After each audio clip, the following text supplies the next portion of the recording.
1년 전 저는 제 손으로 회사를 폐업했습니다. 망해서 쫓기듯 문을 닫은 게 아닙니다. 제 발로 걸어가 폐업 신고서를 냈죠. 사람들은 저를 성공한 사장님이라 불렀습니다. 남들은 넥타이 메고 출근할 때 저는 늦잠을 자고 오후에 출근해 야구장에서 일하는 마스코트 전문 회사의 대표였으니까요.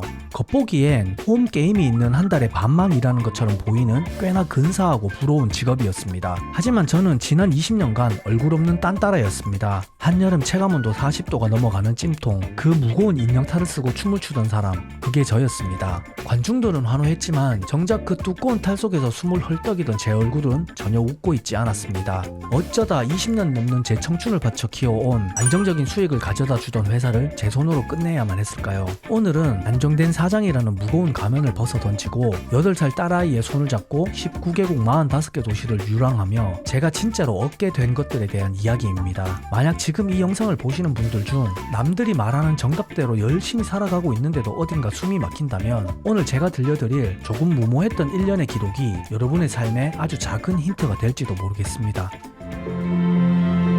2009년 처음 SK 와이번스라는 야구팀 마스코트로 스카웃되었을 때 세상을 다 가진 것 같았습니다. 제가 춤을 추면 수만 명의 관중이 열광했습니다. 삼성, LG, 한화, 넥센, 기아, 야구장뿐만 아니라 농구장, 축구장까지 프리랜서 전향 2년 만에 전국의 많은 프로 스포츠 구단에서 저를 찾았습니다. 그렇게 2016년 저는 대한민국 최초의 마스코트 인력 전문 회사를 창업했습니다. 하지만 대표라는 타이틀은 생각보다 무섭도록 무거웠습니다. 매년 돌아오는 구단 대행사와의 재계약 압박, 직원들의 월급날, 탈밖의 세상은 화려했지만 제 머릿속은 사고가 나면 어떡하지 하는 두려움으로 가득 찼습니다. 새로운 기획을 하며 심장이 뛰던 연기자는 온데간데 없이 사라지고 그저 사고만 막으려는 관리자가 되어버린 저를 발견했습니다. 사장이기에 이대로 버티기만 하면 나름 안정된 돈은 벌 수 있었습니다. 그런데 문득 거울을 봤는데 가장 두려운 생각이 들더군요. 10년 후에도 내 모습은 지금과 똑같겠구나. 현실에 안주하며 현상 유지만 하려는 제 자신이 저는 견딜 수 없이 싫어졌습니다. 사장이라 몸은 편해졌지만 마음은 매일 지옥이었습니다. 그러던 중 아이가 태어났습니다. 루비가 1살 때 저는 숨이 막혀 무작정 아기띠를 메고 해외로 여행을 다녔습니다. 주변에선 다들 그랬습니다. 애가 저렇게 어린데 뭘 기억하겠냐, 고생만 한다. 맞습니다. 아이는 그 풍경을 기억하지 못할 겁니다. 하지만 저는 확신했습니다. 아이를 안고 있는 아빠의 편안한 심장 박동, 스트레스에서 벗어나 아빠의 진짜 미소, 그 감정만큼은 아이의 정서 깊은 곳에 고스란히 새겨진다는 것을요. 그러다가 코로나가 터지고 하늘길이 막혔습니다. 우리는 좌절한 대신 짐을 싸서 제주도로 향했습니다. 루비가 4살 때였습니다. 봄에는 오름을 오르고 여름에는 집 앞 바다에 뛰어들고 가을에는 둘레길을 걷고 겨울엔 눈사람을 만들었습니다. 저는 그 당시 일하던 팀인 기아 타이거즈의 연고지인 광주와 제주를 비행기로 오가고 카톡으로 팀원들을 관리하며 디지털 노마드의 삶을 처음 시험해 보았습니다. 그 1년의 제주살이는 저에게 아주 중요한 프레임 하나를 깨주었습니다. 일보다 중요한 건 아이와 내 눈이 마주치는 바로 지금 이 시간이다. 그렇게 1년의 제주살이가 끝나고 다시 집으로 돌아오고 유치원을 다니던 중 코로나가 끝났고 제 마음속엔 더 큰 불씨가 생겼습니다. 학교에 들어가기 전에 세상이라는 더 큰 학교를 보여주자. 우리는 2023년 11월부터 무려 8개월간 14개국 28개 도시를 도는 장기 세계여행을 떠났습니다. 물론 불안했습니다. 여행의 규모가 커질수록 현실적인 계산이 머리를 쳤습니다. 이 돈이면 학원을 몇 개를 보낼 수 있는데, 이 돈이면 새 차를 뽑고도 남는데, 게다가 저는 여전히 회사의 대표였습니다. 여기서 결단이 필요했습니다. 내가 모든 것을 움켜쥐고 있을 것인가, 아니면 사람을 믿고 시스템을 맡길 것인가. 저는 믿음직한 팀장들에게 모든 운영을 맡기고 비행기에 올랐습니다. 그리고 많은 추억을 만들었습니다. 길리섬에서 거북이와 수영하던 날, 이집트의 거대한 피라미드를 루비와 함께 만지던 날, 저는 세계 곳곳에서 자신만의 방식으로 삶을 개척해 나가는 여행자들을 만났습니다. 그들은 남들과 조금 다르게 살아도 아무 문제 없이 오히려 더 주도적으로 삶을 살아가고 있었습니다. 그때 뼈저리게 깨달았습니다. 아이와 이렇게 온전히 함께 할 수 있고 아이가 흔쾌히 아빠를 따라다니는 시간은 인생에서 단 10년뿐이라는 사실을요. 그리고 앞날을 생각해 보았습니다. 회사를 지키는 사장으로 남을 것인가, 루비의 아빠이자 새로운 길을 개척하는 크리에이터가 될 것인가. 정답은 이미 나와 있었습니다.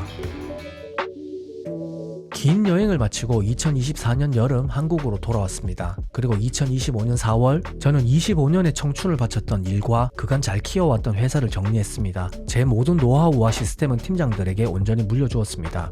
폐업 신고서를 내던 날 신기하게도 섭섭함보다는 묵은 체증이 내려간 듯한 후련함과 벅찬 설렘이 밀려왔습니다. 돈을 버는 기계로서의 삶을 멈추고 아빠로서의 시간을 벌기로 온전히 합의한 순간이었으니까요. 여행하는 동안 우리는 길에서 때론 다투고 울고 지치기도 했습니다. 하지만 교과서 활자가 아니라 직접 냄새 맡고 낯선 것을 만져보고 부딪혀본 세상이 지금 8살 루비의 세계를 얼마나 거대하게 확장시켰는지 저는 매일 목격하고 있습니다.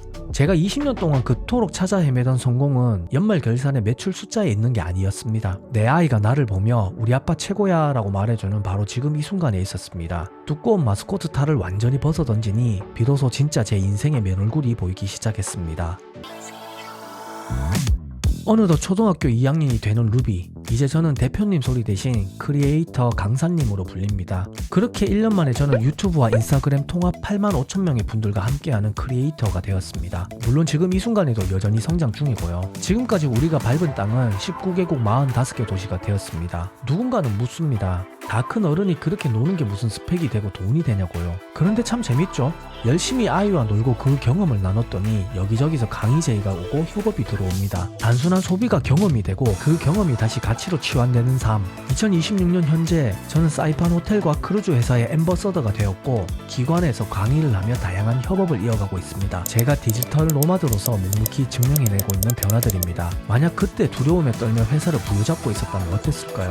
아마 발전은커녕 현실에 아등바등 매달려 서서히 지쳐가고 있었을 겁니다. 저는 안정적인 불행보다 불안정한 행복이 낫다는 것을 온몸으로 배웠습니다. 물론 앞으로 더 치열하게 고민해야 할 부분도 있겠죠. 하지만 사장님 타이틀을 내려놓은 지금 제 삶에서 가장 큰 변화는 숨을 턱 막히게 하던 스트레스가 완전히 사라졌다는 겁니다. 매일매일이 오롯이 제 통제권 안에 있는 이 삶이 저는 너무나도 행복합니다. 과거에 제가 남을 즐겁게 하기 위해 무대에서 춤을 췄다면 이제는 제 딸과 제가 주인공인 우리 가족만의 영화를 직접 감독하고 기록합니다. 지금 이 영상을 보고 계시는 분들 중에도 얼굴에 쓴 책임감이라는 가면이 너무 무거워 숨이 막히는 분들이 계실 겁니다. 가족과의 저녁 식사를 미루고 일터로 향하는 그 마음, 저 역시 20년 동안 똑같이 느꼈기에 너무나 잘 압니다. 물론 누군가는 이렇게 말할 겁니다. 당장 먹고 살 돈이 없는데 가족끼리 마주보고 웃는 게 무슨 소용이냐, 배부른 소리 하지 말라고요. 맞습니다. 돈? 현실적으로 정말 중요하죠. 하지만 제가 그 무거운 마스코트 탈을 벗고 나서야 뼈저리게 깨달은 게 하나 있습니다. 돈을 버는 속도에 집착하다가 정작 가족이 진짜로 원했던 아빠의 진짜 미소를 저도 모르게 잃어버리고 있었다는 사실을요. 지금 너무 지치고 숨이 막히신다면 마음의 병이 들기 전에 아주 잠시라도 그 감회를 내려놓고 숨을 고르셨으면 좋겠습니다. 가족들은 완벽하게 돈을 벌어오는 아빠보다 곁에서 행복하게 웃어주는 아빠를 훨씬 더 간절히 기다리고 있을 테니까요. 안정된 길을 버리고 가슴 뛰는 길을 선택한 40대 아빠와 8살 루비의 조금 특별한 여정. 회사는 문을 닫았지만 우리 가족의 진짜 세상 루비월드는 이제 활짝 문을 열었습니다. 이 긴 이야기를 끝까지 들어주셔서 감사합니다.